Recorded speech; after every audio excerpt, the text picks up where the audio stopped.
Muy buenas tardes, soy Rosalba Mejía, directora del Museo de las Constituciones de la UNAM, y les doy la bienvenida a esta 12ª y última mesa del Coloquio Nacional, el primer constitucionalismo local en México, 1824-1827, que hemos organizado con el objetivo de conmemorar el bicentenario de las primeras constituciones locales en México y a través de ello propiciar la reflexión y diálogo en torno a los procesos constituyentes seguidos en los 19 estados que reconoció la Constitución Federal de 1824 en su artículo quinto y que concluyeron con la promulgación de los primeros textos fundamentales.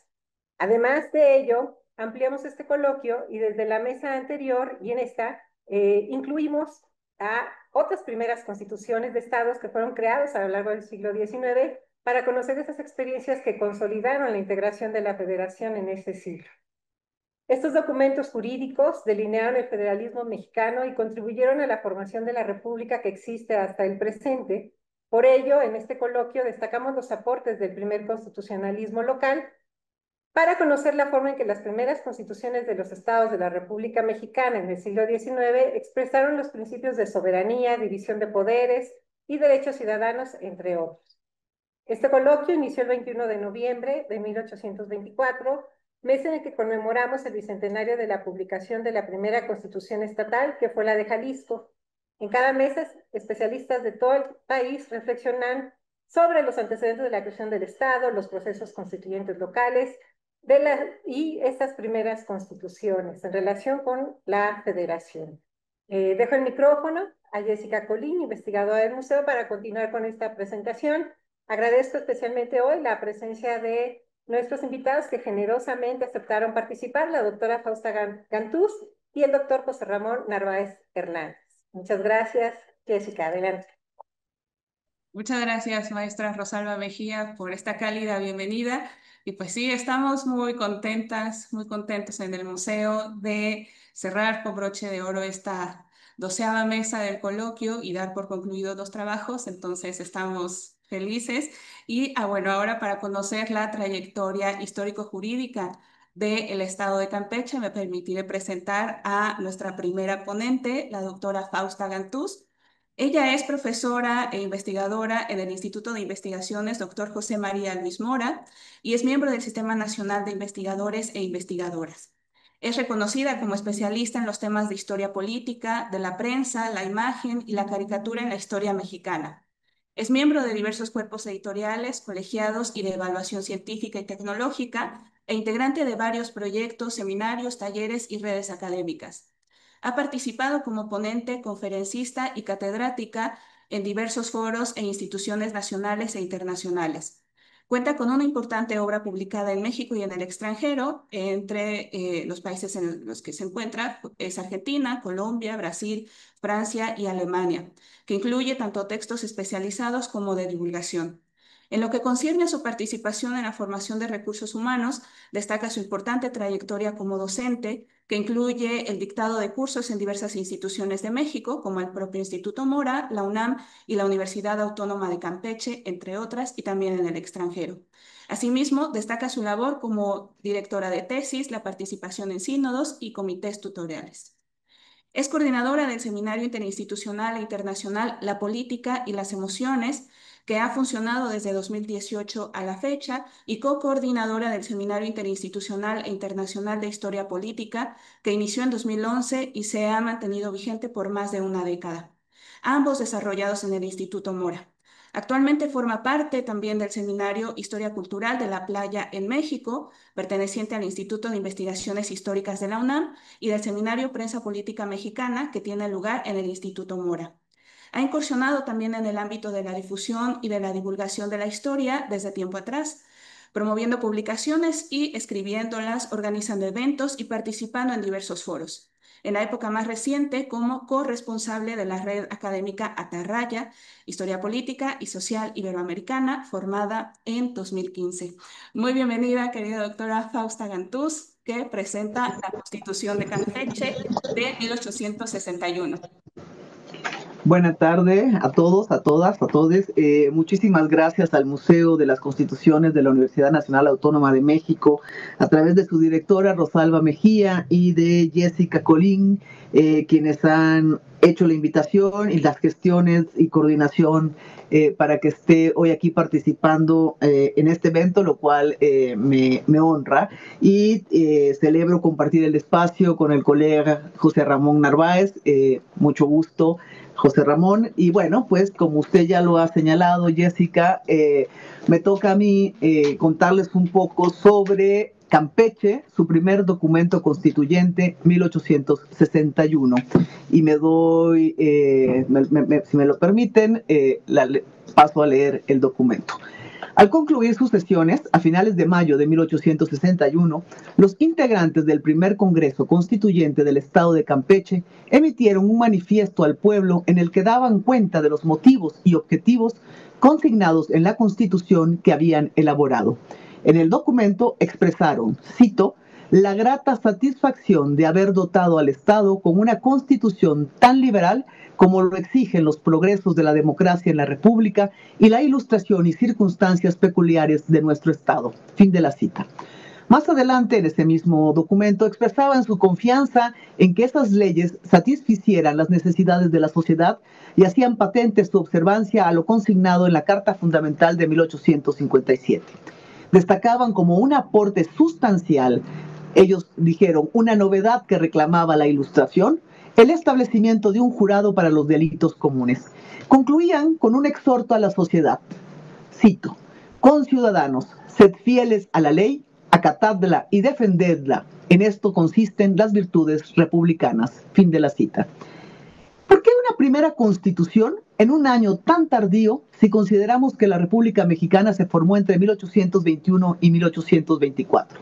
Porque los territorios que integran lo que hoy es el estado de Campeche formaron parte del de Yucatán hasta 1858-1861, cuando la entidad se fraccionó en dos. En efecto, en el mes de abril de 1858, las poblaciones de Calquiní, Cibalché, Tenabo, Eselchacán, Becal, Tinún, Nunquiní, Iturbide, Cibalchén, Bolonchén-Ticul, Jopelchén, Jalachó y Maxcanú se pronunciaron también por la separación, manifestando su deseo de adherirse al nuevo estado que se constituiría. Para evitar mayores trastornos al orden interno y ante el temor de que creciera el número de pueblos con intenciones de sumarse a Campeche, las autoridades yucatecas accedieron en mayo a celebrar el convenio de división territorial, que definió la geografía de las partes en conflicto. Los partidos de Jalachó y Maxcanú continuaron formando parte de Yucatán, en tanto el estado de Campeche quedó conformado por los partidos del Carmen, Ceiba Playa, Campeche, Eselchacán y Jopelchén. Estos 5 partidos estaban divididos en 34 municipalidades que comprendían un total de 84 poblaciones y 317 fincas rústicas. ¿Qué llevó a esta fractura? Aunque los representantes políticos de la ciudad de Campeche manifestaron las intenciones de erigirse como Estado desde el constituyente de 1823-24, la petición en ese momento no prosperó. Sería un conflicto electoral ocurrido en el año de 1857 el detonante de tensiones y pretensiones acumuladas y soterradas que por fin encontraron cauce. Como parte de la disputa comicial, es necesario considerar el reclamo de la juventud de Campeche y de Yucatán de mayor participación en el espacio público y la necesidad de cambios en el panorama político que por casi 20 años había estado dominado por las figuras de Santiago Méndez y Miguel Barbachano y sus grupos de correligionarios. Pero también otro factor y otros factores tuvieron peso en la decisión, siendo entre los principales el económico. En varios otros aspectos podemos destacar la lucha por el control aduanal y la destitución de sus autoridades, el enfrentamiento entre las principales casas comerciales campechanas ligadas a los grupos en confrontación, una situación económica que se había venido resintiendo en los últimos años con pesados gravámenes sobre la propiedad, tanto la urbana como la rural, y cargas impositivas a productos extranjeros y a la venta de licor. También, en términos económicos y sociales, pesaba la obligación de mantener los cantones militares para el control de la guerra de castas.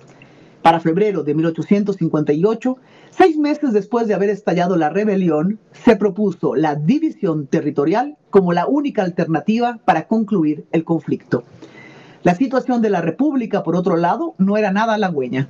Dentro del territorio nacional se vivía un clima de intranquilidad que, sumado a la amenaza extranjera, exacerbaba los ánimos y sembraba la desconfianza.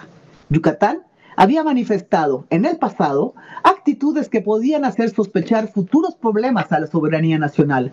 Por todo ello, Benito Juárez, presidente de la República, vislumbró en las diferencias entre campechanos y yucatecos, en la solidaridad de los jóvenes liberales del puerto, en la tan añeja intención separatista, la oportunidad de tranquilizar los ánimos y fortalecer el control del gobierno federal sobre el país, por lo que se decidió a apoyar la solicitud de los campechanos para la erección del distrito en estado de la federación.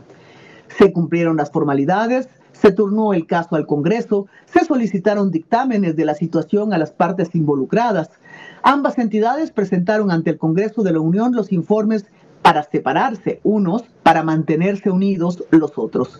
En 1862, en correspondencia de fecha de 19 de febrero, Benito Juárez, presidente de la República, decretaba la erección del Estado y turnaba el mismo a las legislaturas de los estados para su aprobación, la cual, dadas las condiciones del país sometido a la amenaza de la intervención francesa y el establecimiento del imperio, apuró el voto favorable. El 29 de abril de 1863 se ratificó la erección del Estado de Campeche. En esta narración todo parece normal. Sin embargo, una particularidad del proceso llama la atención. La constitución política del Estado de Campeche se elaboró antes de que existiera legalmente la entidad como parte del Pacto Federal, lo que, es posible suponer, resulta excepcional en la historia del país. En palabras de Manuel González Oropesa, cito: el caso de Campeche fue único, ya que de manera política pacta su autonomía respecto de Yucatán y, una vez consolidada dicha autonomía por la expedición de su propia constitución en 1861, prepara el camino para su emancipación constitucional en el contexto nacional. Hasta aquí la cita. En efecto, para cuando se presentó al Congreso de la Unión la solicitud de erigirse como Estado en agosto de 61, el grupo político campechano había procedido también a formar el Congreso Constituyente encargado de emitir el documento fundante del Estado. Para tal fin, se organizaron las primeras elecciones que tuvieron verificativo el 13 de enero de 1861. Los diputados electos para integrar el constituyente fueron Domingo Duret, Rafael Carvajal y José del Rosario Hernández por el Partido de la Capital, Santiago Carpizo por el Partido de Champotón, Francisco Cárdenas Peón y Carlos María González por el Partido del Carmen, José García Poblaciones, Pablo Rodríguez y Pedro José Herrera por el Partido de Selchacán y Romualdo Vaqueiro Lara por el Partido de Bolonchen. Todos ellos eran individuos destacados en la sociedad campechana, hacendados y o comerciantes, la mayoría, que habían desempeñado también puestos de administración dentro de la estructura local y o habían participado en la política regional. El Congreso Constituyente sesionó del 3 de marzo al 29 de mayo de 1861, periodo durante el cual elaboró y emitió un total de 7 leyes esenciales, entre ellas la Ley Constitucional para el Gobierno Interior de los Pueblos y la Ley Orgánica Electoral del Estado, así como el proyecto del Reglamento Interior Provisional del propio Congreso. Documentación, toda ella necesaria para el armado y funcionamiento del nuevo Estado. La Constitución Política del Estado de Campeche fue también redactada durante este periodo. Se compuso de 19 secciones que agrupaban un total de 90 artículos. Solo han sobrevivido sucintas anotaciones sobre las sesiones del constituyente, por lo que no es posible conocer los argumentos, las narrativas, las ideas que se discutieron, que presentaron, que sustentaron los diputados. Lo que sí sabemos es que en la sesión del 14 de marzo se designó a la comisión encargada de la redacción del proyecto, la cual quedó integrada por Carvajal, Duret y Hernández. Menos de un mes después, en la sesión del 20 de mayo, presentaron el documento, el cual fue también publicado en el periódico semioficial del Estado el 1 de mayo. Considerando el lapso transcurrido entre la designación de la comisión y la presentación del proyecto de constitución, es dado sospechar que muy probablemente el grupo en el gobierno venía trabajando en ese documento desde algún tiempo atrás. En el documento constitucional se definió como campechano a todos los nacidos dentro del territorio y a los avecindados que realizaran alguna actividad productiva. En lo referente a los derechos de los habitantes se establecieron el trabajo y el de no prestar servicios personales, el derecho a la enseñanza, el de votar y ser votados y el de petición. Se consignaron las garantías de libertad de expresión, de imprenta, de culto y de asociación y la igualdad ante la ley. En tanto, como obligaciones se asentaron la de alistarse en la Guardia Nacional, votar en las elecciones, servir como jurado y defender los intereses de la patria. El Estado, por su parte, quedaba obligado a obedecer y respetar las instituciones y las leyes y a contribuir en justa y equitativa proporción a los gastos públicos. No voy a hacer una descripción de cada sección y sus artículos porque sería largo y tedioso y no reporta ninguna novedad respecto de la mayoría de las constituciones de la época, especialmente respecto de las que fueron redactadas después de la emisión de la Constitución Federal de 1857. Esto es, las constituciones políticas de la época, elaboradas en el mismo año de 1861, como las de Guanajuato y Puebla, muestran un marcado apego a los lineamientos establecidos en la Carta Magna de la Nación. En efecto, las diferencias, que suelen ser pocas, se observan solo en algunas particularidades estatales. Por ello, en lugar del recuento descriptivo, me detendré en algunos aspectos que considero de interés porque marcan distancia con otras constituciones estatales y o con la misma Constitución Federal. Si bien la campechana, como las otras, siguió muy de cerca los preceptos consignados en la Constitución política, como ya he señalado, tuvo también algunas características particulares que la diferenciaban de aquella. Esta Constitución exhibe el espíritu jacobino predominante entre los liberales campechanos y su respeto a la política encabezada en el ámbito nacional por el Partido Liberal en el poder. Pero, a diferencia de aquellos, sus redactores asentaron en la parte inicial de la misma Constitución. Cito, nosotros, los representantes del pueblo campechano reunidos y constituidos por su voluntad, fin de la cita, algo similar a la de Puebla de ese mismo año que rezaba, cito, el pueblo libre y soberano del Estado de Puebla representado por su Congreso, fin de la cita. La fórmula utilizada por los campechanos, como es claro, marca distancia con la Constitución de 57 que fue jurada, cito, en nombre de Dios y con la autoridad del pueblo mexicano. O en el caso de las de algunos estados creados en ese mismo año, como es el caso de la Constitución del de Guanajuato, por ejemplo, que fue jurada en el nombre de Dios Todopoderoso, Creador y Legislador Supremo de las sociedades.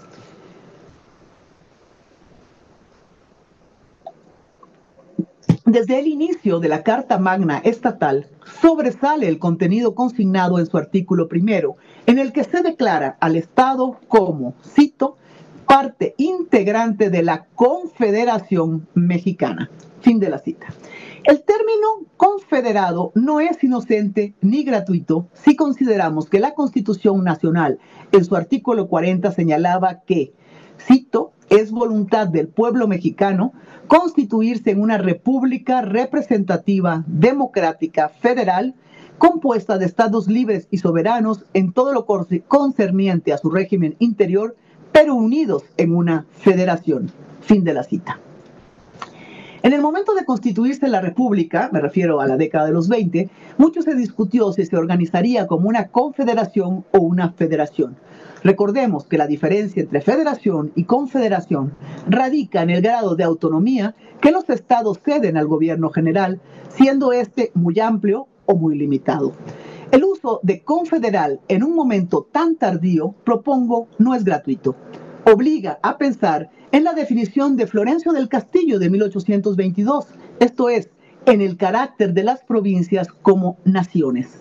Si bien es cierto que otras constituciones estatales también usaron el término confederal, como en el caso de Puebla, advierto en la campechana un claro posicionamiento para presionar al Congreso de la Unión, por un lado, y para afirmar su independencia, por el otro. La Constitución campechana, como todas las elaboradas en la centuria decimonónica, consignó el reconocimiento de los derechos civiles y políticos. El ciudadano, aquel miembro a quien se conceden plenos derechos en una comunidad, contó en lo civil con las garantías de la libertad individual y en lo político con el derecho a participar en el ejercicio del poder público. Pero una característica relevante, y una de esas en que se diferencia de la Constitución Federal y de buena parte de las entidades, es que mientras aquellas señalan como edad para que los individuos fueran considerados ciudadanos la de 21 años si eran solteros y la de 18 solo en caso de ser casados, en la de Campeche se estableció solo el haber cumplido los 18 años. El punto fue polémico, fue discutido y en contrario se propuso establecer el requisito de ser casado para poder ser ciudadano a los 18 y que la edad mínima, siendo soltero, fuera de 25 años.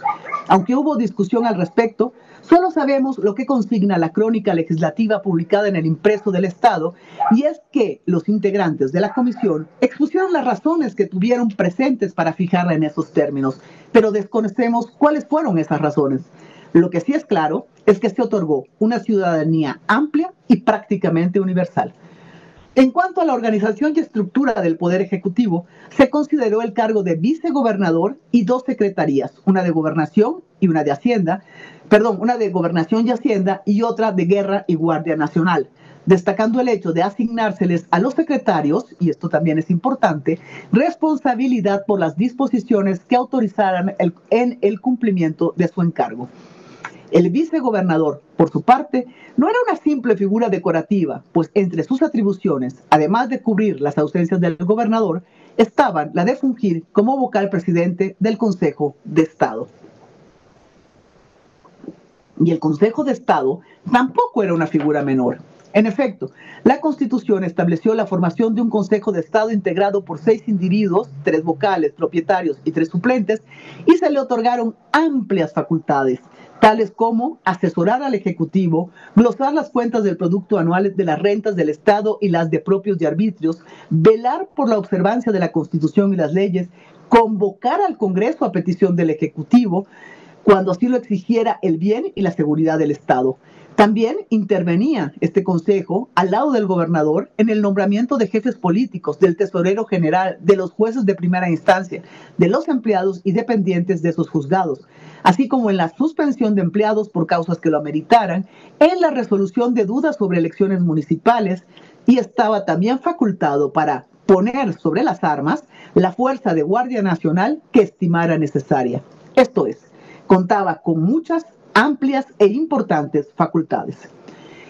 En lo que toca a los procesos comiciales, se estableció la votación popular directa para las elecciones de los poderes legislativo y ejecutivo.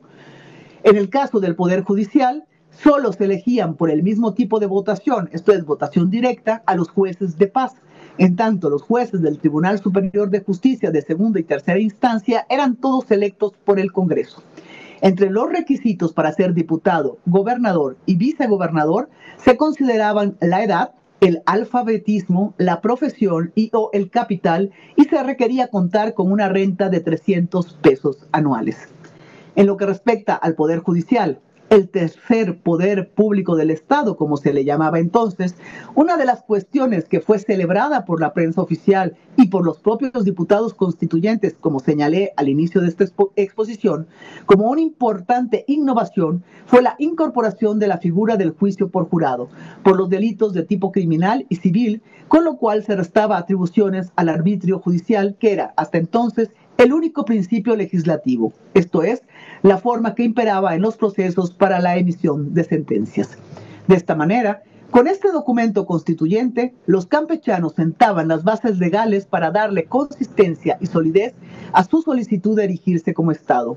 Justo Sierra diría que, cito, aquella constitución fue memorable, no solamente por haber establecido la organización y el adecuado funcionamiento del aparato administrativo, judicial y legislativo, sino porque también fue una realización de tal fuerza política y moral que hizo difícil a las autoridades de la Federación desconocer este documento fundamental que elevaba a Campeche a la categoría de Estado.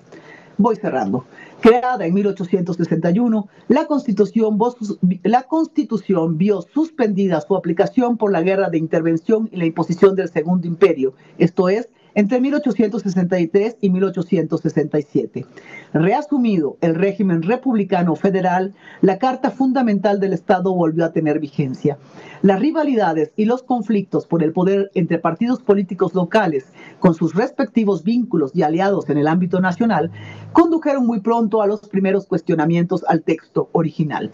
En 1868, la Diputación Permanente presentaba la primera iniciativa de reformas, aunque en ese momento no procedieron. Pero solo 2 años más tarde, en 1870, se aprobaron las primeras reformas que estuvieron relacionadas, por un lado, con el proceso electoral, reducción de la edad para ser gobernador y prohibición de la reelección inmediata en el cargo, y por el otro, con la estructura del Poder Ejecutivo. Se eliminaron el cargo de vicegobernador y el Consejo de Estado. Estos cambios, habidos de forma tan temprana, fueron producto de la caída del partido político garcía-aznarista, encabezado por Pablo García Montilla y Tomás Aznar Barbachano, el cual había dominado la escena pública desde la separación y había dado forma a la Constitución, y del triunfo en su lugar del barandista, encabezado por los hermanos Pedro y Joaquín Baranda y Quijano. Las modificaciones continuaron de tal suerte que en 1876, desempeñando el cargo de gobernador Salvador Dondé, se publicó un documento en el que se compendiaban las reformas hechas desde la promulgación de la Constitución en 1861 hasta ese momento. 22 años después, en 1898, bajo el gobierno de Juan Montalvo, se publicó el documento Refundición de la Constitución con todas las reformas. Las actividades reformistas no se detuvieron tampoco en 1898. En los años siguientes continuaron presentándose, discutiéndose y, en su caso, aprobándose reformas hasta que, tras el triunfo del movimiento revolucionario en el ámbito nacional, se dictó una nueva constitución para el Estado en 1917. Muchas gracias.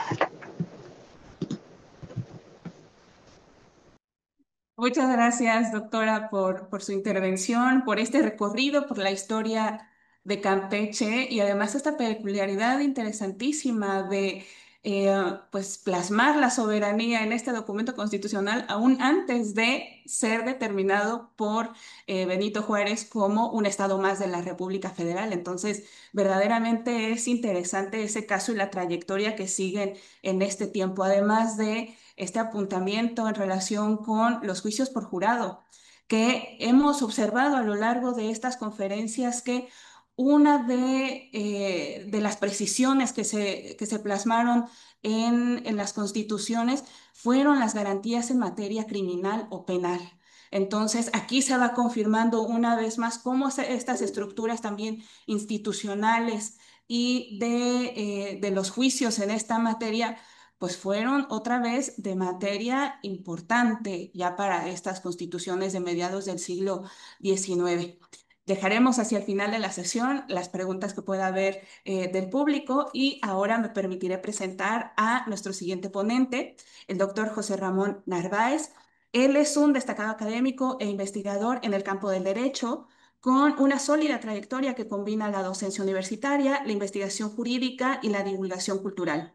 Su enfoque interdisciplinario entre derecho, historia y humanidades lo ha posicionado como una voz innovadora en la cultura jurídica latinoamericana.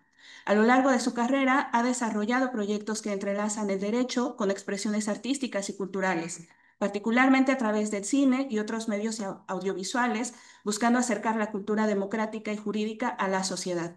Actualmente se desempeña como profesor investigador en el Tribunal Electoral del Poder Judicial de la Federación, donde contribuye a la reflexión académica sobre los procesos democráticos y la justicia electoral en México.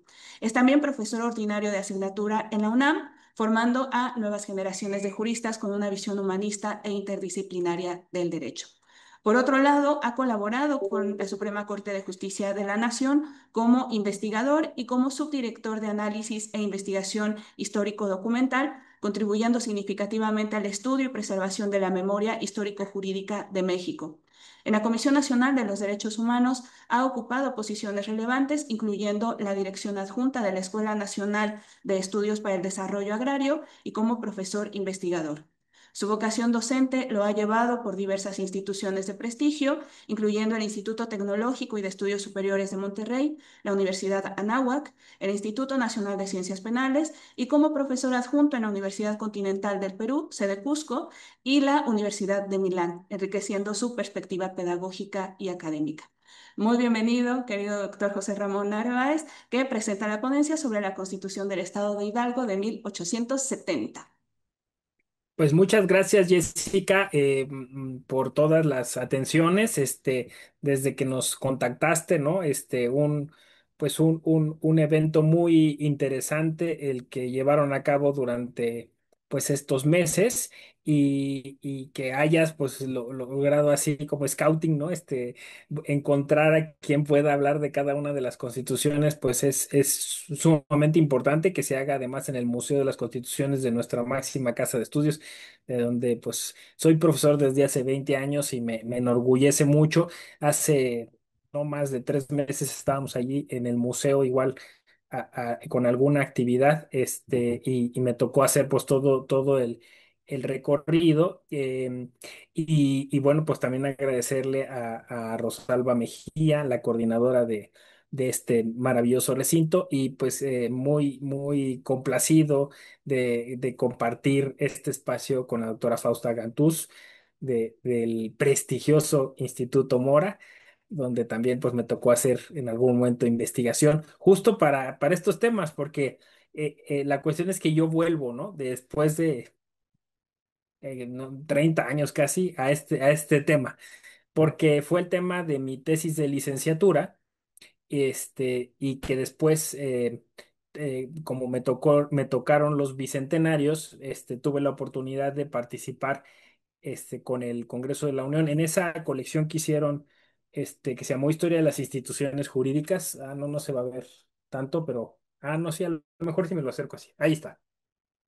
¿No? Y entonces a mí me tocó hacer el de Hidalgo, las instituciones jurídicas de Hidalgo, y luego, bueno, habíamos hecho también con Miguel Ángel Porrúa el libro de la creación jurídica del Estado de Hidalgo, que sin duda pues le roba mucha escena a la Constitución de 1870, ¿no? O está como pegada, ¿no? Es como algo que viene por añadidura, ¿no? Entonces, de eso quisiera hablar.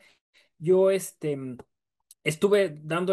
que me invitaste, estuve dándole muchas vueltas por dónde abordarlo, y no quiero renunciar a esta idea que desde aquel entonces, cuando empecé a hacer la tesis, pues traía yo en la cabeza, ¿no? Yo siendo del estado de Hidalgo, pues tenía esta preocupación, que incluso está en el imaginario de todo hidalguense, de que pues era de alguna forma una especie de dádiva de Benito Juárez, ¿no? O sea, sí, o incluso algunos decían como un capricho, ¿no? Es decir, como que un día se levantó y dijo, vamos, a hacer dos nuevos estados, y me gusta que lleven los nombres de los dos grandes insurgentes, ¿no? El padre Hidalgo y José María Morelos, ¿no? Entonces, vamos viendo cómo le hacemos, ¿no? Entonces, cuando yo empecé a estudiar derecho, pues siempre traía esta idea, ¿no? ¿Será cierto que pues es como un estado hechizo? O sea, esa era, ¿no? De hecho, parte del título, después cuando la tesis se publicó, era artificialidad, ¿no? Federalismo artificial. Porque esa era la otra cuestión que venía, ¿no? O sea, que ahora que habló la doctora Gantús, pues también de alguna forma está ahí presente, ¿no? O sea, es complicado porque nuestro federalismo, que trata de imitar al federalismo, sobre todo norteamericano, aunque ya tenía también algún tipo de aproximación con el ejercicio gaditano, pero bueno, tratan de hacer algo, digamos, a la mexicana, y pues obviamente se tiene que dividir esto en función de distintas divisiones previas que se tenían, incluso la eclesiástica, y entonces quedan algunas porciones de población y de tierra como muy, muy extrañas o muy raras, ¿no? Así que cuando me acerqué a este tema, lo primero que se encuentra uno es la famosa historia del Estado monstruo, ¿no? Entonces ya empieza a tener más sentido, ¿no? El estado monstruo es el Estado de México, que es un estado que le competía incluso a la propia federación en poder, en influencia, en capital, en presupuesto, en muchas cosas. Entonces parece que realmente no es que, o sea, no es que fue em, una total artificialidad crear estos dos estados, sino que de alguna forma fue una estrategia política, pero tampoco Juárez estaba muy, muy, muy contento, ¿no? Así que en esta mitología que se generó, que existe todavía en el estado de Hidalgo, está muy ligada a lo que ahora vamos a tratar sobre la Constitución, pero quiero tratar como este contexto porque es muy complicado, o sea, es más, yo hasta la fecha lo sigo tratando de entender, de analizar, porque, por ejemplo, dentro del imaginario se discutía mucho cuál sería la capital. Esto es determinante, parecería una nimiedad, pero es muy importante, porque la capital debía de ser Tulancingo. De hecho, en la guerra de intervención, los dos grandes partidos, ¿no? Que combatieron a los franceses eran Tulancingo y Tula. Pachuca no figuraba para nada, ¿no? Entonces, Tulancingo era, pues, como región, como, como prosapia, como clase política, todo, o sea, era lo que se esperaba fuera, pues, de alguna manera, el centro de la creación de la nueva entidad federativa. Y aquí vuelve a salir el tema de Juárez, ¿no? Juárez no quería que Tulancingo fuera, porque Tulancingo era el centro también de los poderes religiosos, ¿no? Ahí estaba el obispo, y entonces la historia dice que de alguna forma, ahí sí, como una especie de desplante, dice, no, que sea Pachuca, ¿no?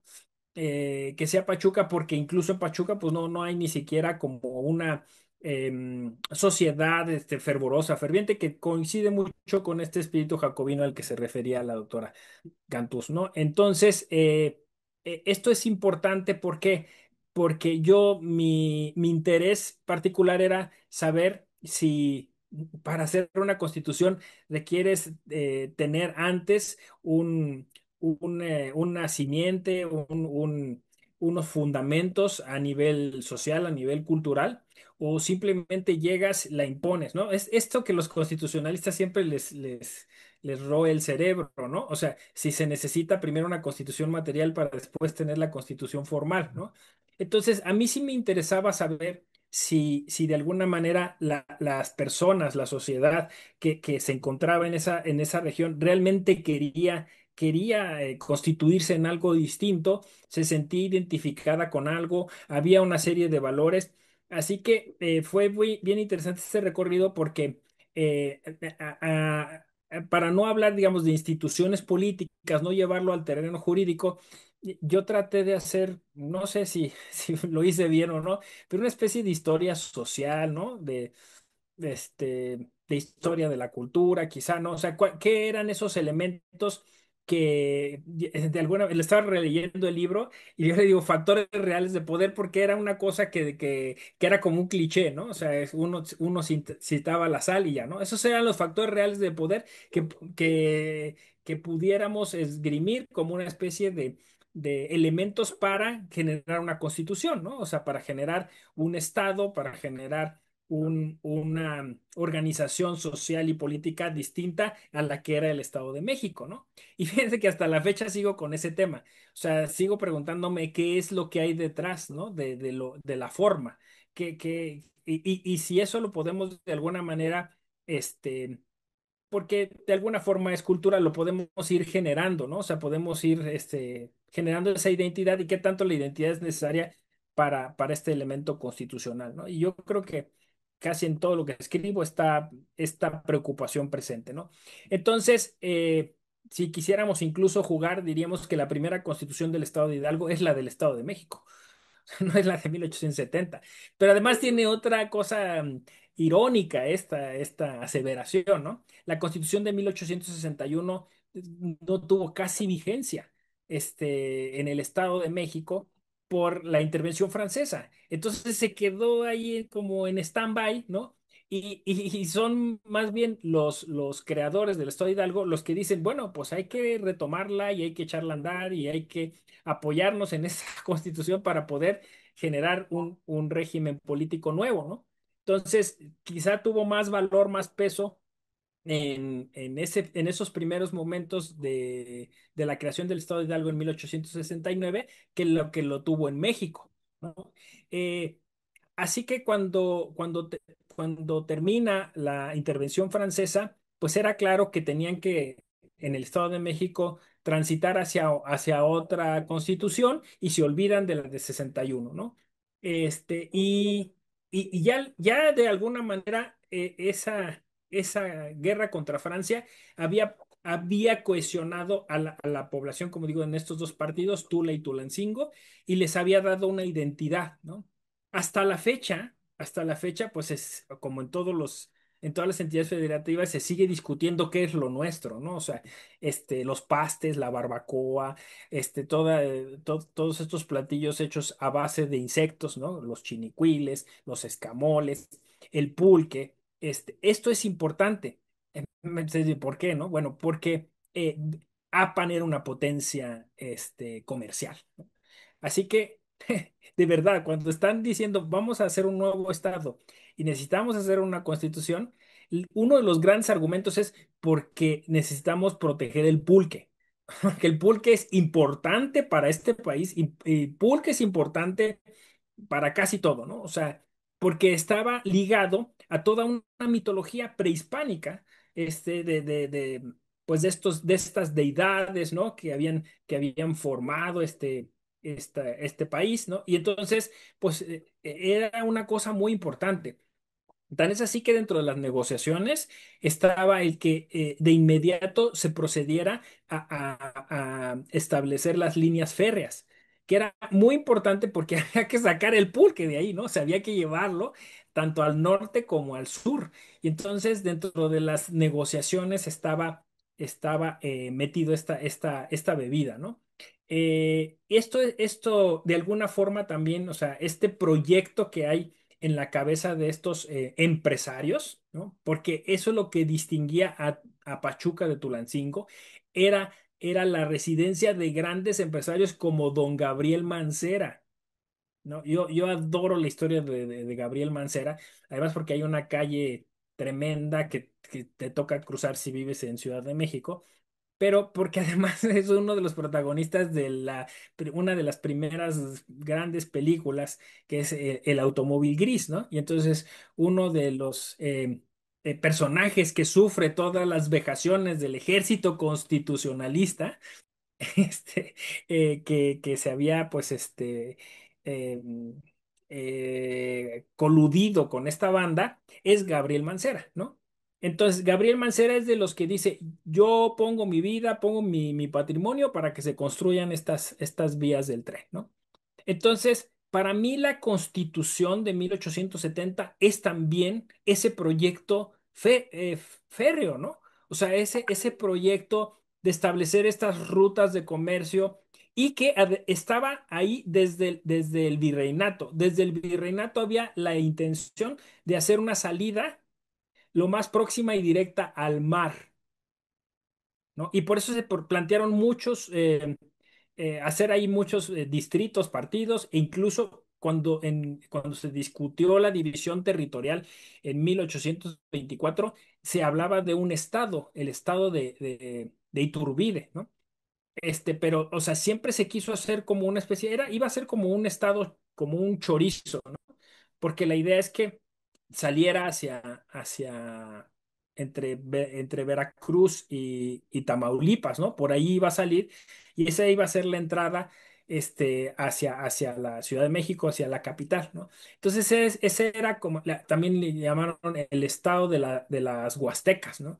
O sea, ese era un proyecto. Así que cuando se está haciendo el estado, yo creo, no, me hubiera gustado escuchar a lo de Morelos, porque o sea, quizá es de los pocos ejemplos donde estás haciendo un estado, estás haciendo una constitución, y estás creando poderes, estás viendo estos factores reales de poder, ¿no? Y estás generando un marketing, o sea, ¿qué va a ser el estado de Hidalgo, ¿no? O sea, porque es curioso, pero pues la figura del padre de la patria a los hidalguenses nos queda lejos, no sé cómo decirlo, ¿no? O sea, no nos es algo cercano, ¿no? O sea, no, sí, obviamente, pues está en casi toda la iconografía, ¿no?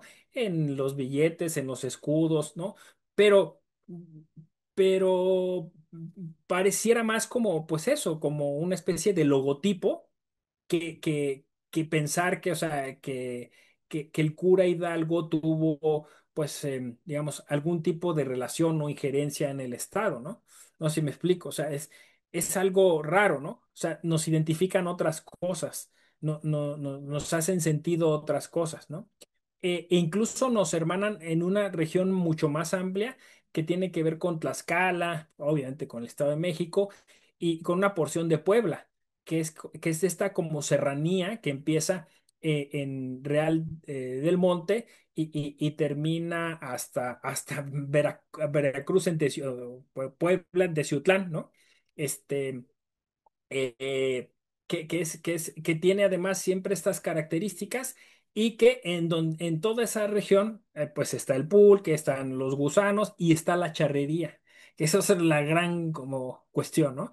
Entonces, cuando se piensa en charros, pues es esta zona, es esta región.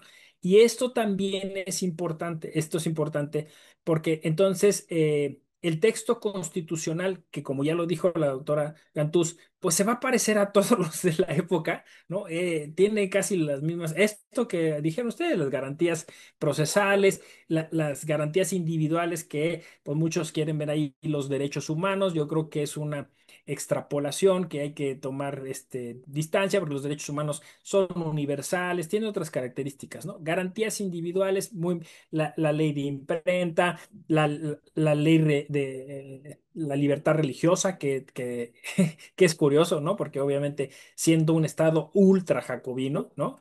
Este, fundado la capital en un lugar donde eran empresarios, masones, muchos descendientes de ingleses, ¿no? O sea, los grandes apellidos de ahí son Ludlow, ¿no? O sea, si uno se encuentra estas grandes familias, ¿no? Y pues esos capitales jugando un papel importante, ¿no?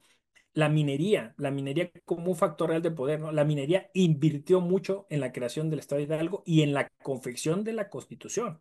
O sea, estamos hablando de que estos empresarios pues pagaban los hoteles donde se reunían los redactores de la Constitución, ¿no? El Congreso Constituyente, ¿no? Porque no había todavía edificios, ¿no? Entonces, es una cosa bien peculiar, es una cosa particular, ¿no? O sea, es una constitución que la hacen empresarios. O sea, que, que invierten su dinero para tener su estado. No se me explico, ¿no? Hay por ahí una película italiana que se llama La Isla de las Flores, creo que se llama así, ¿no? Donde justo pues es un italiano, se va a una plataforma, náutica y dice, aquí voy a hacer mi estado, ¿no? Y a la postre lo logra, ¿no? O sea, juega a ser un estado, ¿no? Pues aquí me parece que un poco fue eso, ¿no? O sea, jugaron a ser un estado insisto, el nombre fue un mero pretexto, ¿no? Y entonces fueron armando todo, ¿no? Así, y lo hicieron en fast track, o sea, eso es increíble, ¿no? O sea, en 1869, enero, están erigiendo al Estado. Ya están poniendo a Juan C. Doria como gobernador y Juan C. Doria está inmediatamente convocando elecciones pues, para los diferentes puestos, incluido el de gobernador, y ya están pues ahí esbozando una constitución que no era nada difícil, simplemente era vamos a copiarla, ¿no? Hay dos particularidades de esta constitución. ¿No? Que es las que siempre los historiadores mencionan, ¿no? Una, el lugar importante que le dan al municipio, ¿no? En el capítulo 3 el municipio como un nivel importante de gobierno, ¿no? O sea, eh, eh, esto sí puede ser precursor y vanguardista porque el municipio tiene presencia hasta 1917 y, ojo, las cosas que la Constitución de Hidalgo decía se concretaron hasta 1990 vía una sentencia de la Suprema Corte de Justicia con la personalidad procesal activa del municipio. Es increíble, ¿no? O sea, el municipio que tiene pues una vida antiquísima, siempre ha estado como muy golpeado, ¿no? Entonces, que los hidalguenses hayan dicho, no, a nosotros nos interesa que la vida municipal sea importante, que sea de la que arranque todo, es interesante que la hayan puesto ahí. E insisto, en esta idea de no quedarme en el texto, pues fui a ver en los archivos qué sucedía con estos municipios. Y es así. Las municipalidades en el estado de Hidalgo en ese momento tenían una gran participación. Por ejemplo, por decir un caso, ¿no? El de la educación. Como buenos estados o entidades federativas liberales, les interesaba mucho apoyar esta educación, ¿no? Laica, ¿no? Se decía. Y entonces había de las primeras cosas que se legislaron fue sobre esto, y ahí se dijo que las presidencias municipales o las municipalidades seleccionarían bueno, a los maestros, porque en ese entonces no había tantas maestras, había algunas cuantas, pero, o sea, seleccionarían a quienes serían los maestros, ¿no? Entonces había digamos, una buena comunicación. Ojo, que más adelante, después se avientan la puntada los constituyentes del estado de Hidalgo de poder poner también, que es otra de las peculiaridades que se ponen, unos distritos políticos al lado de los municipios, donde habría un jefe político que sería el que mediaría entre los municipios y la gubernatura, ¿no? Entonces, bueno, esto hace poquito, ¿se acuerdan? Hubo una iniciativa en ese sentido, ¿no? Al parecer, o afortunadamente, esto no funcionó del todo, ¿no? Este, fueron perdiendo, pues, fuerza, auge, ¿no? No tuvieron lugar en ese orden constitucional estos jefes políticos, pero bueno, pues era como, yo siento que era una especie como de candado, ¿no? Porque, pues, si habían dado tanta importancia al municipio, dijeron, bueno, pues, pero vamos a guardarnos este as bajo la manga y vamos a tener un jefe político que eventualmente pueda controlar esto. También hay otra posible razón. El estado de Hidalgo nace con un montón de movimientos, sociales y revolucionarios y rebeldes, ¿no? O sea, el gobernador Juan Cedoria casi está tomando protesta y le están diciendo que hay una zonada, que ya se le levantaron allá, ¿no? Y entonces, de hecho, de las primeras cosas que pide Juan Cedoria es al Congreso Nacional, porque todavía no había Congreso local, ¿no? Es que le permitan tener como una especie pues, de facultad, ¿no? Para poder perseguir a estos grupos, ¿no? Estos grupos que se habían levantado, ¿no?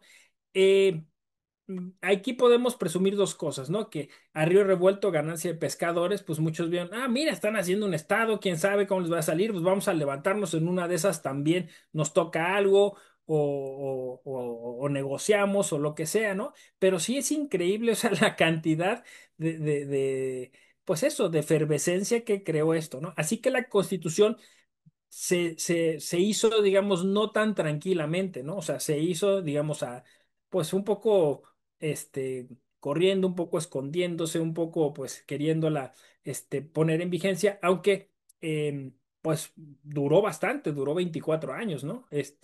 Eh, y de alguna forma, pues sí, como en todos lados vamos a encontrar esto de sirvió para consolidar este proyecto político, fue un gran documento que permitió pues que de alguna manera fraguara esta entidad federativa, ¿no? Eso es lo que se dice, ¿no? Llama la atención también que lo que les urgía, bueno, tiene sentido ahora lo que les voy a decir, lo que les urgía más que el Código Penal era el Código Civil. El Código Civil estuvo listo para 1871. Claro, tiene sentido, porque son los empresarios los que están haciendo el Estado, ¿no? Entonces lo que les interesaba mucho pues era asegurar toda esta parte de los contratos, ¿no? Recordemos que para esa época todavía no está tan desarrollado como un estatuto epistemológico autónomo el derecho mercantil, ¿no? Entonces ellos ven el derecho civil como pues una especie de salvaguarda de este estado, vamos a decirlo, burgués, ¿no? Es un estado burgués, qué curioso, ¿no? El que se está, pues, gestando, ¿no? Y Y ya las demás, los demás códigos, la demás legislación, pues quedó como un poco, postergado, ¿no? Así que bueno, yo, de hecho, ¿cuánto voy hablando? Es que luego me pierdo. Pues podría ser ya el cierre, unos cinco Ok, minutos más. ya, entonces voy cerrando. Nada más quería, bueno, a ver si, es que creo que no se ve bien. Bueno, quería compartirles el mapa de esa época, de 1869, el mapa del estado de Hidalgo, que sí se ve, ¿va? Allí va, ahí está ya, se ve. No, me conseguí esta bella imagen, ¿no? Y bueno, pues se ve, de hecho, ya resalta o destaca ahí, pues las zonas montañosas, ¿no? Que son muy propias cuando uno va al estado de Hidalgo y dicen, es otra cosa, ¿no? Dice, qué fea capital, ¿no? Qué feo es Pachuca. Pero tenemos un equipo de fútbol más o menos, prominente, ¿no? Pero ahí empieza la montaña, la serranía, ¿no? De hecho, yo desciendo de Mineros y venimos de Mineral no, Mineral del Chico, Mineral del Monte y después ya bajar a Pachuca, ¿no? Yo nací en Pachuca. Entonces, pues ahí obviamente pues era muy complicado llegar, ¿no? Sigue siendo muy complicado llegar y siempre ha sido pues muy problemático. De hecho, pues el estado de Hidalgo es sigue siendo uno de los estados más pobres, ¿no? Y eso pues también diría mucho de si fue o no o sea, si esto era un experimento, si funcionó o no, ¿no? Y por último, bueno, pues la Constitución de 1870 está disponible gracias a la Universidad Nacional Autónoma de México, nada más como a golpe de pájaro para que vieran ustedes cómo es la organización. Es una organización, pues digamos, más o menos similar a las de otras constituciones de la época, ¿no? Y, y bueno, pues aquí viene la, la famosa entrada donde Tagle la promulga, ¿no? Eh, el 21 de mayo de 1870, ¿no? Antonio Tagle, gobernador constitucional del estado de Hidalgo, libre y soberano, a sus habitantes, sabe, ¿no? Bueno, pues espero haya dicho algo sensato, que les haya conectado y pues de aquí salen muchas cosas que se pueden decir. Yo soy un apasionado de la historia de mi estado, ¿no? Cuando quieran podemos platicar de historia del fútbol, de historia de la charrería, de historia de la lucha libre, que también nació en el estado de Hidalgo, ¿no? Y de lo que ustedes gusten y manden. Muchas gracias. Muchas gracias, doctor, por esta intervención y además por plantear aspectos también importantes, ¿no? No solo observar a los estados soportados jurídicamente en estos documentos, sino en un aspecto mucho más profundo que tiene que ver también con la identidad de una población asociada a un territorio, ¿no? Es algo que también veíamos en presentaciones en mesas anteriores, en donde se crea la república, se crean estos estados y bueno, ahora la pregunta es, ¿qué somos como habitantes y como ciudadanos de esto que es nuevo, ¿no? Y aquí en el caso de Hidalgo, como lo planteas puntualmente en tu presentación, pues también parten de elementos como el pulque, ¿no? Que será un vehículo efectivamente de una identidad de una región y que además también dinamiza la economía de la época. Todavía, por ejemplo, en documentos en el Ayuntamiento de la Ciudad de México hacia 1910, 1920, se ven las peleas en el ayuntamiento por limitar el ingreso que viene del pulque de otras entidades y que no está pasando por los aspectos de impuesto, ¿no? Entonces, como esos impuestos entraban a las arcas del municipio, del ayuntamiento de la Ciudad de México, le pusieron excesiva atención, había dinero de por medio. Entonces, Eso se ve desde esta formación del Estado. Bueno, ahora vamos a esperar pues algunos minutos a ver si alguna persona del público tiene alguna pregunta y ya también para ir cerrando esta conversación. También la maestra Rosalba si tiene algún comentario que hacer para la doctora Fausta Gantús, para el doctor José Ramón Narváez. Adelante. Claro, gracias, Jessica. Pues gracias, felicidades por las ponencias. Precisamente a partir de estos dos casos, de Hidalgo y de Campeche, eh, he recordado reflexiones que compartimos con varios de los ponentes en las mesas anteriores, en las que nos sugerían abordar esta historia de los primeros constitucionalismos, quizá también desde un enfoque regional, ¿no? Como los estados de Occidente, todo Durango, todo el norte, que fueron procesos entrelazados, ¿no? Las élites, los intereses regionales, las disputas locales, y pues es una de las tareas que quizá anotemos en nuestros próximos proyectos, porque sin duda, cuando planteamos la realización de este coloquio, pues nos dimos también cuenta, nos hemos dado cuenta de que han sido bicentenarios que casi han pasado desapercibidos, en el caso de las constituciones de hace 200 años. Hay ya por ahí unas publicaciones, una sobre la Constitución de Jalisco, que fue la primera, el bicentenario, otra en el caso del Congreso de Guanajuato, pero hace falta más estudios sobre estos casos, ya sea desde la perspectiva regional o, digamos, la elemental perspectiva local, ¿no? En estos estados es un tema pendiente para nosotros como historiadores, que quizá deberíamos atender. Y sin duda, pensando en este enfoque regional, sería muy interesante una mesa en la que precisamente se retome la historia del Estado de México.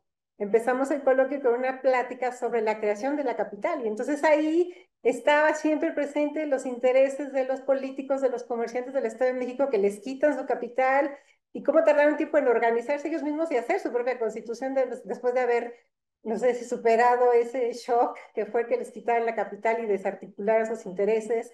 Y entonces incluir un proyecto en el que se investigue o que se trabaje precisamente qué pasó con ese monstruo, como decía el doctor Narváez, cómo se fueron creando otros estados, separando y cómo surgieron estas constituciones, que además es un proceso pues de todo el siglo XIX, no hablando de Hidalgo y Morelos hasta la segunda mitad del siglo XIX. Y por otro lado, la historia de la península, doctora, ¿no?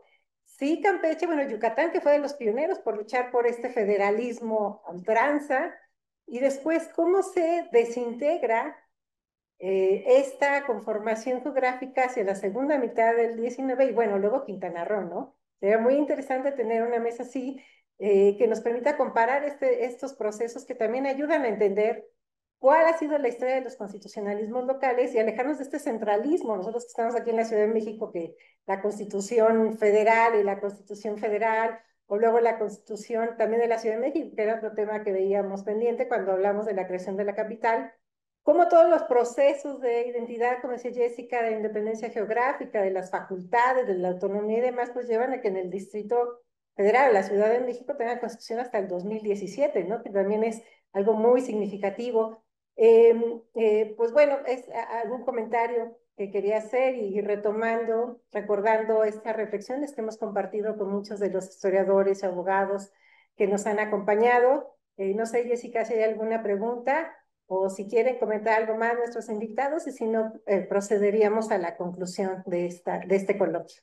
De nuestro público, por ahora no hay preguntas, pero yo sí tengo una que también es una inquietud que surge en este análisis también teniendo como antecedente 1824 y bueno, toda esta trayectoria decimonónica. Respecto de la Constitución de Campeche y también la de Hidalgo, en donde son entidades con poblaciones indígenas importantes, ¿no? Campeche predominantemente maya y Hidalgo con una población principalmente náhuatl, pero bueno, también con otros grupos indígenas como mazahuas o zapotecos y demás, ¿no? Entonces, si en estos textos constitucionales hay alguna mención, hay alguna pues evidencia de tenerles también dentro de este espectro de habitantes, de ciudadanos, con garantías individuales tal vez un tanto más particulares, en fin, si en estas constituciones hay evidencia de su población. Gracias.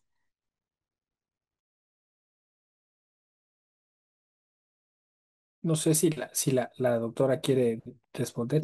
No, adelante, José Ramón, luego comento.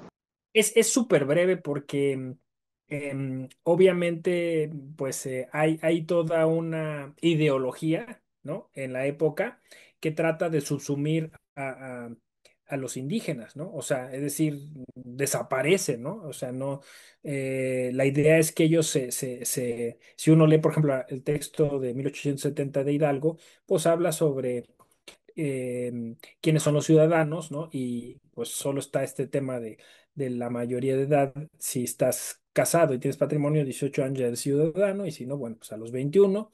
Y las formas de naturalizarte y estas cosas, pero no, o sea, se da por sentado que todos los indígenas pues han de mexicanizarse, ¿no?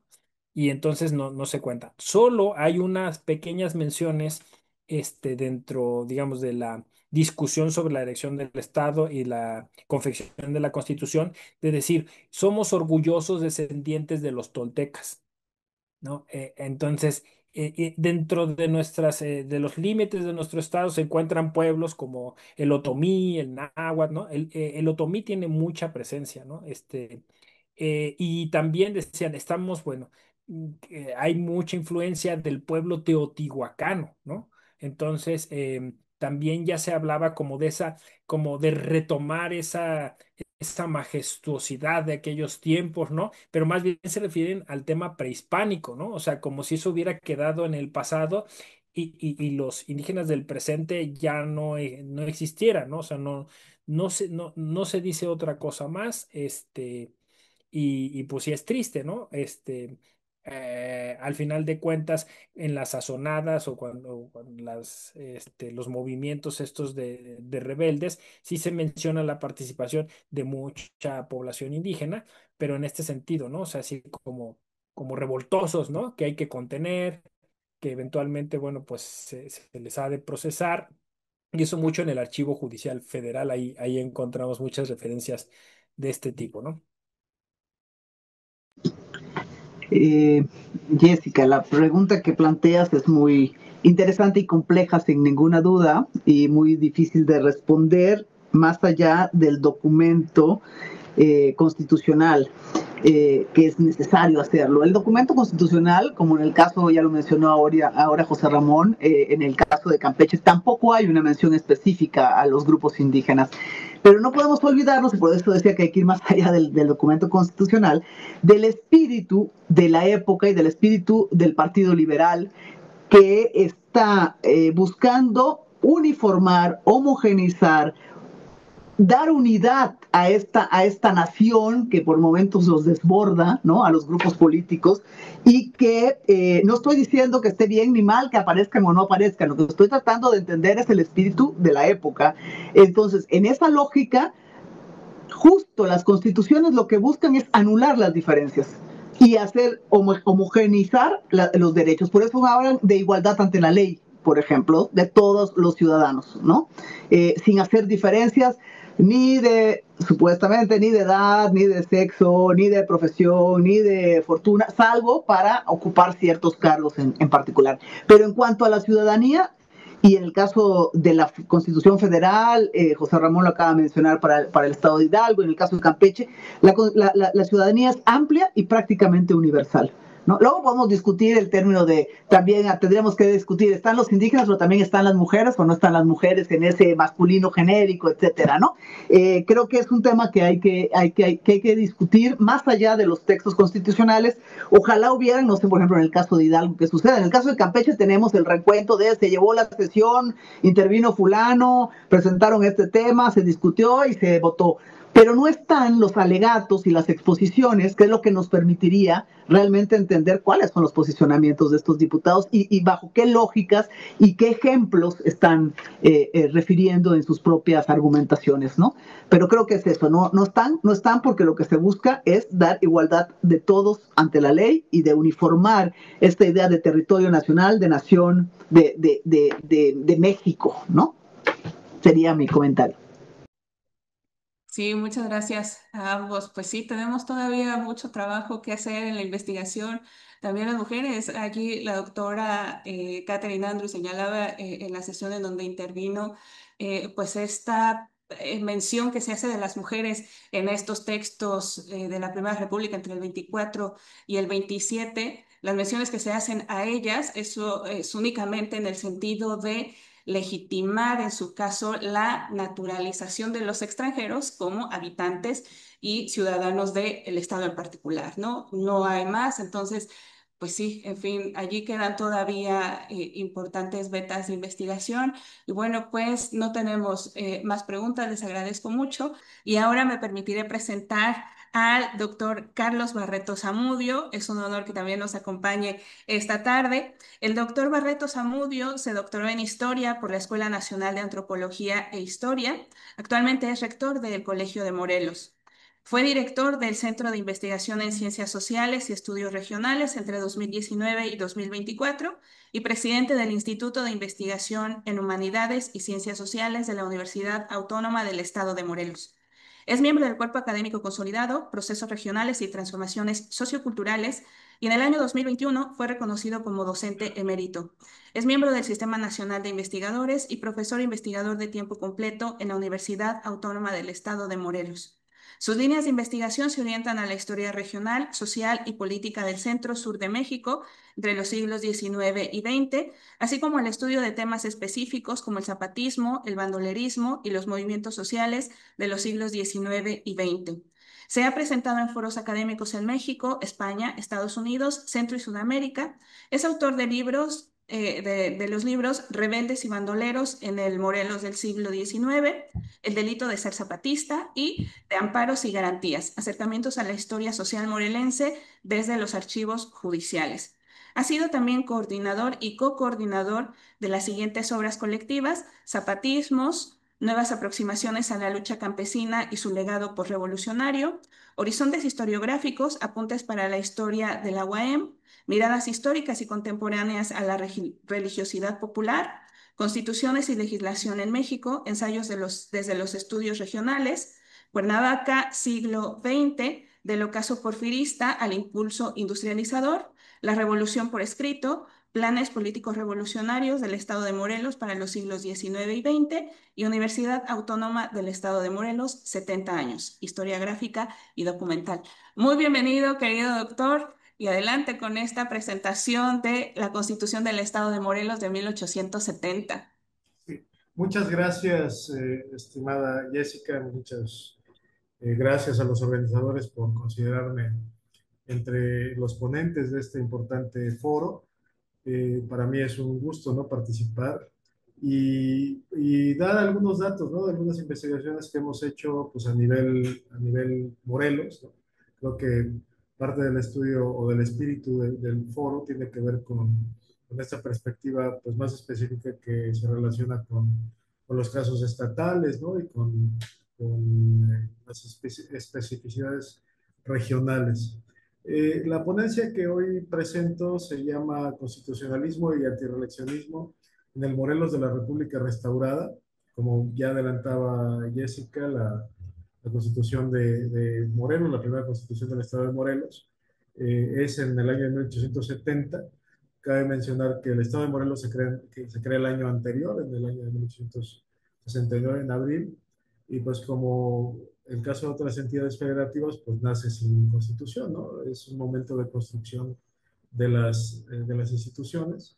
Entonces, la primera etapa del Estado de Morelos, ya como entidad independiente, pues tiene entidad soberana, quiero decir, tiene que, se vive con la constitución del Estado de México, ¿no? Del cual pues, se desprende. Entonces voy a ir haciendo algunos comentarios a propósito. pero sobre todo me interesa mostrar las repercusiones que tiene por una parte la creación del Estado, las repercusiones políticas, ¿no? Dentro del contexto de la vida social de la región, y por supuesto la no siempre tersa relación entre el Ejecutivo y el Legislativo, ¿no? Que se da a propósito pues de eh, pues del propio desarrollo de la vida pública, sobre todo saliendo del túnel que había representado la guerra de reforma y la intervención francesa, ¿no? Que es en el contexto en el que se crea el Estado de Morelos. Entonces, bueno, la historia del constitucionalismo en México ha sido, desde sus orígenes, una historia de tensiones entre los principios normativos que consagran las constituciones y las prácticas políticas que constantemente los retan. En el caso del Estado de Morelos, creado en 1869 en un contexto de recomposición nacional durante el periodo conocido como República Restaurada, se configuró desde muy temprano un laboratorio de disputa por la legalidad, la soberanía estatal y los límites del poder ejecutivo. Hoy les voy a presentar un episodio paradigmático, los movimientos contra el gobernador Francisco Leiva entre 1867 y 1872. Ahí hago o vuelvo a puntualizar algunas fechas en específico. Eh, los, los problemas contra el gobernador Leiva, que es el primer gobernador constitucional del Estado de Morelos, no empiezan con la creación del Estado, ¿no? Sino que ya vienen, porque él ya era gobernador del tercer distrito militar del Estado de México. Cuando se crea el Estado, entra un gobernador provisional y cuando se llama a elecciones, él queda como primer gobernador constitucional. Entonces, desde la época de la intervención francesa y ya en la etapa muy temprana de creación del Estado, ya hay una fuerte tensión, ¿no? Contra sus, pues más bien desde sus opositores, que veían en él pues a un personaje muy vinculado con el poder central y que además pues estaba ocupando los espacios de manera fraudulenta, por decirlo de alguna manera, ¿no? Y el año de 1870 es el de la creación el de la promulgación de la Constitución, ¿no? En el 69 se establece el constituyente, ¿no? Y en el año 70 se promulga la Constitución. Entonces, el periodo que estamos analizando va entre el 67 y el 72, y es un periodo que permite observar los dilemas del constitucionalismo local frente a los intereses políticos, militares y caudillistas del México decimonónico. Cabe mencionar que el periodo incluye, como ya lo mencionaba, la propia creación de la entidad y la necesidad de generar nuevas instituciones. A través de este caso podemos reflexionar sobre los principios republicanos, particularmente el de la no reelección, que fueron objeto de defensa desde abajo. Hay una resistencia popular muy importante mediante actores locales, ayuntamientos, legisladores y jefes militares, oficiales y no oficiales, con conciencia constitucional. El 17 de abril de 1869, el Congreso de la Unión decretó la creación del Estado de Morelos, desincorporando 5 distritos del antiguo Estado de México. Lo que para el Estado de Morelos es la creación del Estado, eh, la gestación, ¿no? O como era el término formal en aquellos entonces, la erección del Estado de Morelos. Para el Estado de México es una más de sus mutilaciones. Cabe mencionar que del Estado de México se desprenden muchas entidades, ¿no? Como Guerrero, como Hidalgo, el propio Morelos, ¿no? Distrito Federal en aquel entonces. Y esta decisión tuvo importantes implicaciones políticas, administrativas y simbólicas. En primer lugar, se trató de una reconfiguración territorial estratégica impulsada desde el centro para recompensar y fortalecer el proyecto republicano que resistió durante la intervención francesa. La figura de Francisco Leiva, jefe político del tercer distrito militar y del Estado de México, y cercano a Juárez, a Benito Juárez, fue clave para articular esta nueva entidad federativa. Muy temprano en la vida del Estado de Morelos, en la primera elección, o sea, el primer gobernador es uno provisional, Pedro Baranda, que llama a elecciones y llama al constituyente. La primera elección, conflictiva por cierto, se da entre Francisco Leiva y Porfirio Díaz. Entonces, Porfirio Díaz pues siempre acusó, ¿no? que Francisco Leiva había sido o había llegado a ser gobernador por la vía del fraude, ¿no? Hay que recordar que Porfirio Díaz en aquel momento se convierte en la en la principal figura oposicionista del país, bajo la misma consigna por la que sale después del gobierno, ¿no? Sufragio efectivo, no reelección. En segundo lugar, la fundación del Estado implicó un vacío institucional inicial. No existía una constitución local ni un aparato administrativo propio. Por ello, se resolvió gobernar de manera provisional con la Constitución del Estado de México, mientras se instalaban las nuevas instituciones. Esta situación generó tensiones en torno a la legalidad, ya que el nuevo Estado operaba bajo normas prestadas mientras se pretendía ejercer soberanía plena. En tercer lugar, el nuevo Estado fue dotado de una legislatura constituyente que se instaló el 30 de julio de 1869 en la villa de Yautepec, elegida como sede provisional por motivos de seguridad y neutralidad, dadas las disputas entre Cuernavaca y Cuautla por establecer la capital de la nueva entidad. El tema del establecimiento de la capital, al menos en el estado de Morelos, no es un asunto menor, ¿no? Generó muchos conflictos debido pues, al protagonismo de los actores políticos, digamos, de Cuernavaca y Cuautla, pero también por lo que representaba en cuanto a mejoras materiales de la capital, ¿no? O sea, al arribar los poderes locales, pues suponía, ¿no? Una mejora material de las condiciones de vida de las sociedades. Entonces, de hecho, el tema de la capital eh, generó conflictos armados fuertes para el Estado de Morelos y es por eso que se opta por una tercera vía, ¿no? Ir hacia Yautepec. Y también hay un tema, ¿no? Porque se dieron propuestas incluso exóticas, ¿no? Como el hecho de que la capital fuera itinerante. O sea, 6 meses en Cuernavaca, 6 meses en Cuautla, o 4 en Cuautla, 4 en Cuernavaca, 4 en Yautepec. Pues medidas pues, que solamente podemos entender en el contexto de recomposición política de un país que había estado en tensión durante largo tiempo. Eh, Sin embargo, el proceso del constituyente no estuvo exento de tensiones. Hubo pugnas por la distribución del poder entre ejecutivo y legislativo, presiones desde el entorno militar y disputas territoriales con los estados vecinos. Así como antes de este periodo de República Restaurada se pensó, por ejemplo, ¿no? en incorporar lo que es actualmente Morelos al estado de Guerrero, en ese momento lo que encontramos es que hubo propuestas por incorporar a Morelos, a Tlalpan y Chalco, y también el hecho de que Cuautla se proponía que debía pertenecer más bien al estado de Puebla, dada su cercanía, ¿no? Con el oriente con el poniente de Puebla, el oriente, pues, la frontera oriente del estado de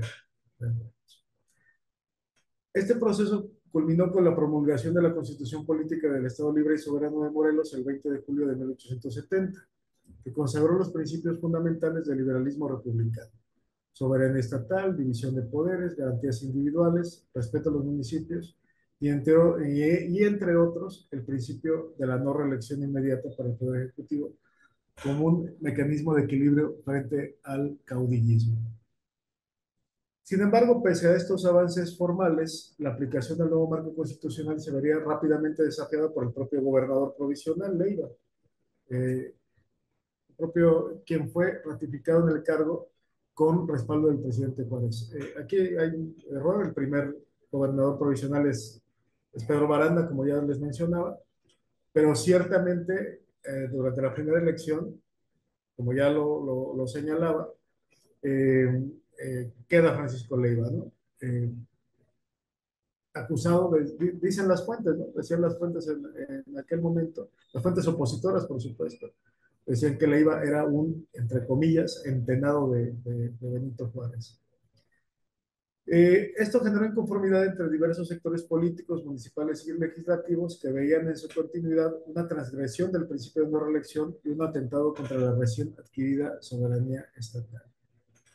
Diversos actores, incluyendo legisladores locales, ayuntamientos y fuerzas militares con simpatía juarista, y también antijuarista expresaron su posición a las maniobras para reelegir a Leiva o prolongar su mandato. Estos actores apelaron constantemente al marco constitucional como sustento de su posición, esgrimiendo el respeto al sufragio, a la legalidad y a la autonomía del Congreso.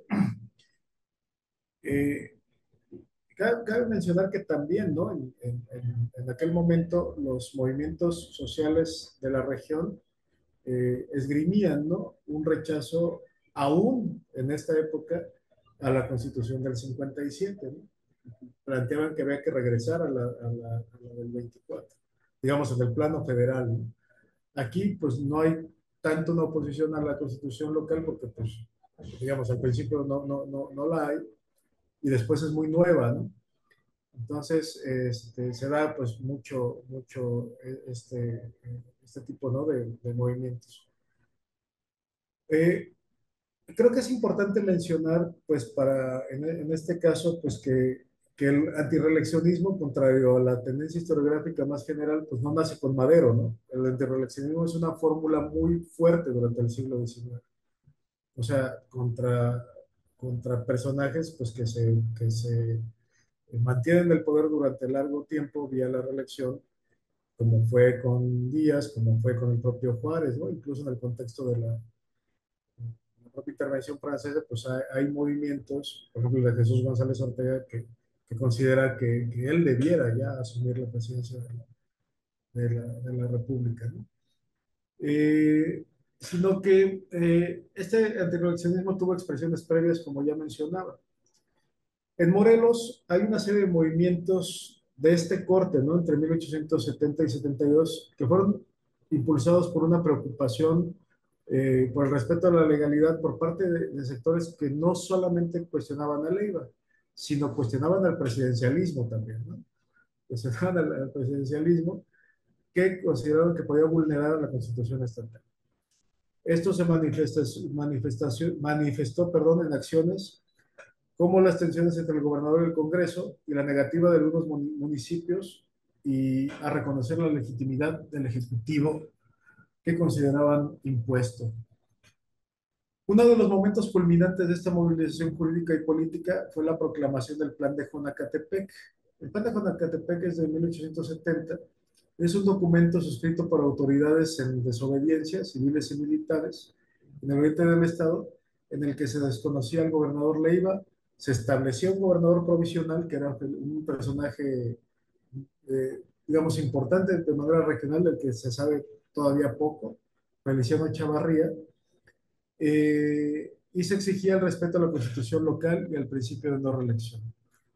El plan expresó con claridad que el movimiento no era una revuelta sin rumbo, sino una defensa organizada del tema de la capital del Estado, del constitucionalismo republicano, desde los márgenes del poder central.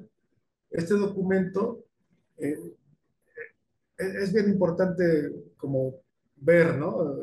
¿A qué corresponde? Porque se va a alinear con el porfirismo antirreeleccionista y después va a tener secuencias, pues, con las revoluciones porfirianas antirreeleccionistas, la de la Noria y la de Tuxtepec.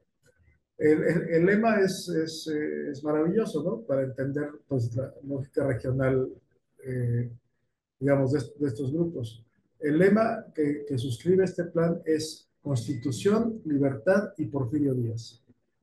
Así tal cual, ¿no? Constitución, Libertad y Porfirio Díaz. Eh, pero cabe mencionar que Juárez, pues, respaldó a Leiva, ¿no? Durante todo el tiempo que pudo, ¿no? Hasta antes de su muerte. Y la intervención fue decisiva, ¿no? Desoyendo las divisiones del Congreso morelense y de su Tribunal Superior, él respalda la continuidad de Leiva bajo el argumento de la estabilidad. Esta acción generó una controversia entre el principio de soberanía estatal y el control político desde el centro. Aquí se revela una tensión estructural, el conflicto entre la legalidad republicana y la gobernabilidad presidencialista, en el que el orden constitucional era interpretado de forma flexible para justificar algún tipo de decisiones. Esa flexibilidad no pasó desapercibida para los sectores locales, quienes protestaron por la vía de las armas. La experiencia de Morelos en ese periodo nos deja varias lecciones útiles, considero, ¿no? Una es que el constitucionalismo no se construye solamente desde arriba, sino que también las resistencias locales ayudan a generar un equilibrio, pues estas apelan a la legalidad, digamos, de forma pues relacionada con los contextos, pues, ¿no? Con los contextos que se viven en cada entidad, en cada región. La no reelección fue un principio valorado en diversos sectores sociales, mucho antes de convertirse en la bandera revolucionaria que todos conocemos, ¿no? Asociada a Madero, ¿no? La soberanía estatal fue una causa defendida por actores locales de todo orden que entendían el federalismo como una práctica cotidiana. Y el poder presidencial ha tendido históricamente a intervenir en asuntos estatales, incluso en detrimento del orden constitucional local, lo que obliga a fortalecer mecanismos de defensa de las constituciones estatales. En suma, la resistencia de Francisco Leiva y los movimientos que se opusieron a su reelección en Morelos entre el 67 y 72 representan una valiosa ventana para comprender las disputas por el constitucionalismo en los estados. Nos recuerda que la legalidad republicana fue una bandera levantada por actores diversos, incluso cuando los poderes formales no hacían caso omiso, ¿no? de sus necesidades. Recuperar estos antecedentes no solo enriquece la historia del constitucionalismo mexicano, sino que ofrece herramientas para pensar críticamente las tensiones entre legalidad del poder ejecutivo y autonomía estatal. Muchas gracias.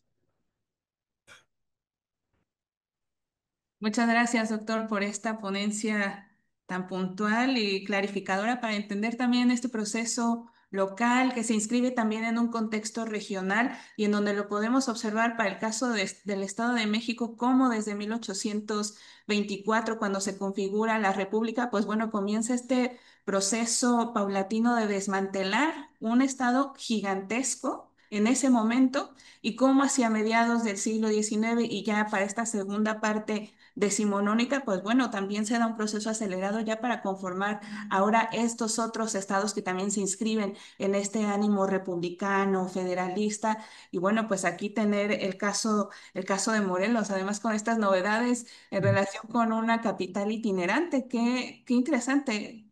Creo que para otros estados no ocurrió así. Trataron tal vez un poco de definir qué lugar sería la capital, pero no desde un planteamiento itinerante que resulta también pues novedoso, ¿no? Para entender también los procesos locales.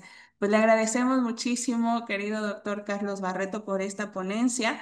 Les agradecemos, por supuesto, a las personas que nos han acompañado a lo largo de estas 12 mesas de este coloquio nacional. Pues les invitamos a seguir las actividades del museo y bueno, pues les esperamos muy pronto. Gracias, Jessica. Nuevamente, gracias, doctora Gazú, doctor Narváez, por este excelente cierre de coloquio. Y pues bueno, es un coloquio que, como hemos comentado, inició en noviembre del año pasado, en el 2024, mes en el que arrancamos este coloquio nacional con la conmemoración del bicentenario de la Constitución de Jalisco. Y concluye el día de hoy, 3 de julio de 2025.